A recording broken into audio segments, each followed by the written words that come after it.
BRK news ప్రేక్షకులందరికీ నమస్కారం అండి. నా పేరు రమేష్ బాబు.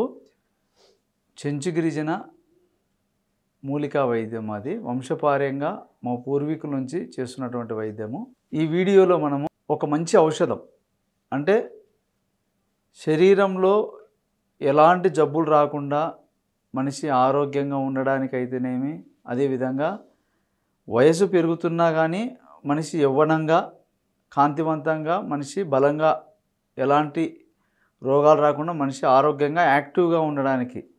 వయసు పెరుగుతుంటుంది కానీ మన యొక్క బలం కానీ మన యొక్క శరీరంలో కాంతి కానీ తగ్గదు. కాబట్టి యవ్వనంగా ఉండడానికి అనుకోవచ్చు. కాబట్టి ఈ యొక్క సమస్య అంటే ఏదైనా కానీ కొంతమంది అనారోగ్యాలతో బాధపడుతుంటారు కదా. అలాగా అనారోగ్యాలతో బాధపడుతున్నా కొంతమందికి మాకు వయసు పెరుగుతున్నా కానీ మేము యాక్టివ్గా బాగా బలంగా ఉండాలని అనుకుంటారు. వారికి నేను చెప్పేటటువంటి మూలిక ఇది. మనకు ప్రకృతిలో దొరికేటటువంటి ఈ యొక్క మొక్క మనకు పొలాలలో కానీ ఎక్కడైనా దొరుకుతుంది.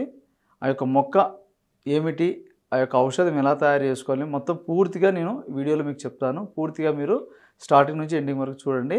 అయితే ఈ యొక్క ఔషధానికి మనం ఉపయోగించుకునేటటువంటి మొక్క వచ్చేసి బోడతరం అంటారండి ఇది. ఈ యొక్క బోడతరం వచ్చేసి మనకు ఎక్కడ దొరుకుతుందంటే పొలాలలో. పొలము అంటే వరి కోతలు అయిపోయినాక బోడతరం అనేది స్టార్ట్ అవుతుంది. కాబట్టి ఈ బోడతరం అనేది మనకు సమూలం ఉపయోగపడుతుంది. దీని యొక్క ఆకులు, దీని యొక్క పూలు, అదేవిధంగా దీని యొక్క వేరు, కాండం మొత్తం పూర్తిగా అన్నీ మనకు ఉపయోగపడేటివే. కాబట్టి పూర్వం రోజులలో దీని అమృతంతో సమానంగా సంజీవిని మొక్కలాగా ఉపయోగించుకునేవాళ్ళు. సంజీవిని మొక్క అంటే ఒకటే కాదు, మన భూమి మీద ఎన్నో రకాల మొక్కలు ఉన్నాయి. అందులో ఇది కూడా ఒక మొక్క.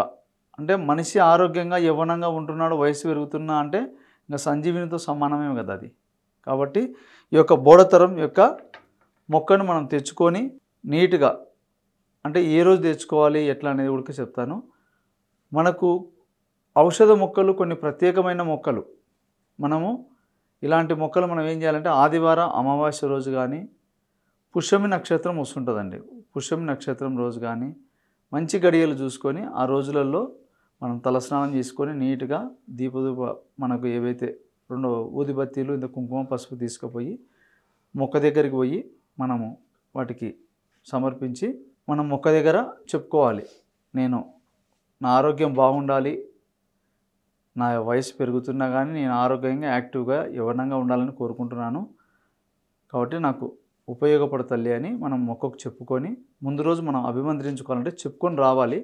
చెప్పుకొని వచ్చి మరుసటి రోజు పోయి మనము ఇంత నీళ్ళు పోసి మనము ఆ మొక్కని సమూలం తీసుకొని దాన్ని మనము ఉపయోగించుకోవచ్చు. పూజలు చేయని వాళ్ళు ఇవన్నీ మేము పెట్టామండి, మాకు అవి మేము చేయం కదా అనుకునే వాళ్ళకు వచ్చేసి మీరు డైరెక్ట్ పోయినా కానీ మొక్క దగ్గర మీ మనసులో ఉన్నటువంటి సంకల్పం చెప్పుకోవచ్చు. నాకు పలానా దానికోసం నేను అనుకుంటున్నాను, నాకు ఉపయోగపడు అని చెప్పుకోవాలి. కాబట్టి ఆ విధంగా మీరు ముందు రోజు చెప్పుకొచ్చుకున్నాక మరుసటి రోజు పోయి మొక్క నీట్గా సమూలం ఏర్లతో పాటు తీసుకొని ఇంటికి తెచ్చిన తర్వాత నీట్గా కడగాల. మొక్క నీట్గా కడిగేసి ఆ నీళ్ళు మొత్తం తేమ మొత్తం పోయిన తర్వాత ఆ వేర్లు, దాని యొక్క పుల్లలు, ఆకులు, కాయలు, పూలు ఏవైతే ఉన్నాయో మొత్తం చిన్న చిన్న ముక్కలుగా కట్ చేసుకోవాలి. కట్ చేసుకున్నాక నీడలోనే ఆరబెట్టుకోండి. ఒక బట్ట పైన, ఒక పట్ట మీదనో, బండలపైన నీడలోనే ఒట్టిగా డ్రై అయిపోవాలి. నీడలో ఒట్టిగా డ్రై అయిపోయినాక దాన్ని పొడి చేసుకోవాలి. పొడి చేసిన తర్వాత ఆ పొడి ఎలా ఉంటుందో చూపిస్తాను మీకు. ఈ విధంగా వస్తుంది మీకు మొత్తం ఈ యొక్క బోడతరం, పూలు, వేరు, మొత్తం కాండము, ఆకులు, సమూలం అంతా ఇట్లా చేస్తే పొడి ఈ విధంగా వస్తుందన్నమాట. ఇట్లా పౌడర్ చేసుకున్నాక ఈ పౌడర్ని మనం ఏం చేయాలంటే వస్త్రగాళితం పట్టుకోండి. వస్త్రగాళితం కానీ లేదంటే జల్లెడ ఉంటుంది కదా, మీ ఇంట్లో ఉండే జల్లెడలో చిన్న, అంటే రంధ్రాలు చిన్నగా ఉండే పెద్ద జల్లెడ, పెద్ద బొర్రలు ఉండకుండా చిన్న చిన్న హోల్స్ ఉండేదైతే పిండి మెత్తగా వస్తుందన్నమాట పౌడర్ ఈ యొక్క మూలికది. కాబట్టి ఆ విధంగా మెత్తగా పౌడర్ లాగా పట్టేసుకొని దాన్ని మీరు ఎక్కువ రోజు నిల్వ ఉండాలంటే గాజు సీసాలలో కానీ ఏదైనా పింగాణి పాత్ర జాడీలలో కానీ మీరు నిల్వ చేసి పెట్టుకోవచ్చు. మీరు ఆ యొక్క ఔషధం వాడాలనుకున్నప్పుడు ఏం చేయాలంటే ఈ యొక్క చూర్ణం ఏదైతే మనం నీట్గా వస్త్రగాళితం చేసింటామో ముందుగా ఒక బౌల్ తీసుకోండి. బౌల్ తీసుకొని అందులో ఈ పౌడర్ వేయండి. పౌడర్ వేసి అందులో తేనె కానీ, నెయ్యి కానీ, పాలు కానీ ఈ 3 పదార్థాలతో మీరు వాడచ్చు. తేనె అందుబాటులో ఉన్నవాళ్ళు ముందు తేనె తీసుకోండి, మంచి తేనె. ఎందుకంటే మనం తీసుకున్నటువంటి ఈ మూలిక మనం ఎంత ఒరిజినల్గా నీట్గా తెచ్చుకొని తయారు చేసుకుంటామో అందులో కలిపేటటువంటి యొక్క పదార్థాలు కూడా ఒరిజినల్గా ఉండాలి. తేనె మనకు షాపులలో కాకుండా మీకు తెలిసిన చోట ఎక్కడైనా ఒరిజినల్గా ఉంటే తేనె ఒరిజినల్ దొరికిన వాళ్ళు ఈ విధంగా తేనెతో వేసుకోవచ్చు. ఒక 100 గ్రాములు పౌడరు ఒక బౌల్లో వేసి దానికి సరిపోయినంత తేనె కొద్దిగా వేసుకుంటూ నీట్గా స్పూన్తో కలపండి. కలిపితే అది ఒక లేహ్యంలాగా తయారైపోతుంది. లేహ్యంలాగా తయారైపోతే దాన్ని రోజు ఉదయం లేవంగానే ముఖం కడుక్కుంటారు కదా, బ్రష్ చేసిన వెంటనే పరగడుపున ఏం తినకుండా కొద్దిగా ఒక నాటు ఉసిరికాయ ఉంటుంది కదా, ఇంత మోతాదులో నోట్లో వేసుకొని నములుకొని తిని, వీలైతే కొద్ది నీళ్ళు తాగొచ్చు, లేకుంటే నములుకొని తిని మింగేసి 1 గంట వరకు ఏం తినకూడదు. టీ కాఫీలు కానీ తాగకుండా ఏం తినకుండా ఉండాలి. ఇట్లా మీరు రెగ్యులర్గా ఒక 41 రోజు చేసేటప్పటికి శరీరంలో కొన్ని మార్పులు వస్తాయి. అంటే మనం ఏదన్నా అనారోగ్య సమస్యలు ఉంటే అవి కొంచెం బాగా ఆరోగ్యంగా తయారవ్వడం కానీ, శరీరంలో బాడీ బాగా యాక్టివ్ అవ్వడం కానీ, బ్లడ్ సర్క్యులేషన్ అవ్వడం కానీ, మనసు మైండ్ శరీరం బాగా చురుగ్గా హుషారుగా ఉంటుంది.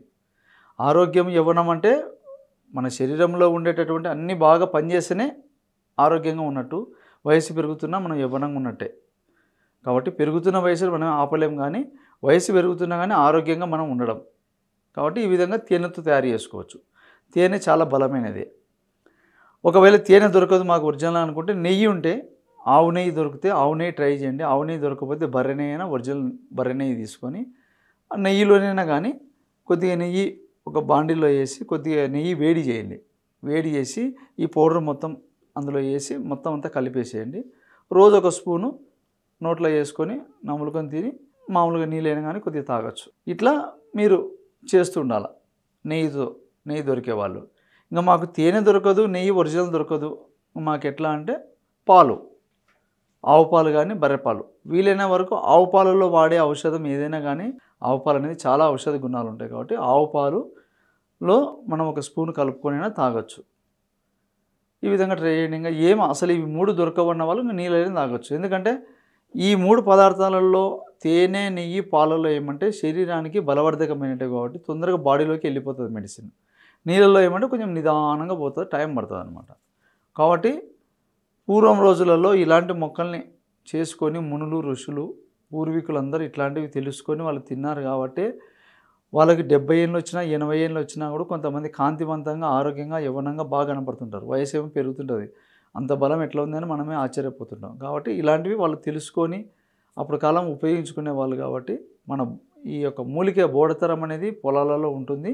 కొంచెం దానిపైన మీరు కొంచెం శ్రద్ధ పెట్టి, ఒకవేళ మీరు కావాలంటే ఆ మొక్క ఒకవేళ తెలియకపోయినా వాటి గురించి ఏదైనా డౌట్లు ఉన్నా కూడా నన్ను సంప్రదిస్తే కూడా మమ్మల్ని, మీకు ఫోన్ నెంబర్ ఉంటుంది, వచ్చి కలిస్తే కూడా ఆ మొక్క గురించి క్లియర్గా చెప్తాను. ఒకవేళ ఔషధం కావాలన్నా కూడా మీకు పంపించగలుగుతా. కాబట్టి ఈ విధంగా నీట్గా తయారు చేసుకోండి. దొరికేటటువంటి వాళ్ళు నీట్గా తెచ్చుకొని చెప్పిన విధంగా వీడియో క్లియర్గా చూడండి. ఎవరికైనా మీకు అవసరం లేకపోయినా ఎవరికైనా అవసరం ఉన్నా కూడా వీడియో వాళ్ళకి షేర్ చేయండి, వాళ్ళు కూడా ఉపయోగించుకుంటారు.